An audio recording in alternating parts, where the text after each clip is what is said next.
Good morning all. सकाळी सकाळी ना खूप छान प्रसन्न वाटत होतं आणि क्लायमेट पण एकदम फॉगी झालं होतं. सो म्हटलं चला आपण विंडो ओपन करून बघूया नक्की काय आहे बाहेर. आणि हे बघा किती छान क्लायमेट झालं आहे आणि एकदम कोल्डसुद्धा होतं. तर सो असं मला वाटत होतं की आपण बाहेर जावं आणि 1-2 राउंड मारून यावं. पण नाही, कारण ना मला रियांचा टिफिन करायचा होता. सो मी डायरेक्ट टिफिनकडे वळाले. पण त्याच्या आधी ना मी रात्री दही लावलं होतं. सो मी म्हटलं चला बघूया कसं झालंय ते. इतक्या कडाक्याच्या थंडीत सुद्धा ना छान घट्ट दही लागलं होतं. हे पाहून मला खूप छान वाटलं. त्याच्यानंतर ना मला करायचा होता खमंग ढोकळा. हे बघा ढोकळा मी केला आहे आणि किती स्पॉन्जी झाला आहे तुम्ही बघू शकता.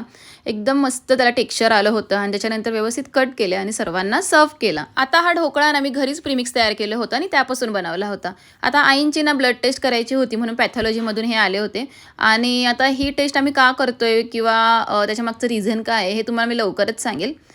विवान ना खूप जास्त मस्ती करत असतो. त्याच्यामुळे ना आम्ही त्याला घाबरत होतो, की हे बघ आता हे डॉक्टर ना तुला पण इंजेक्शन देणार आहेत. चला असो, लॉग आवडत असेल तर चॅनलला सबस्क्राईब करा.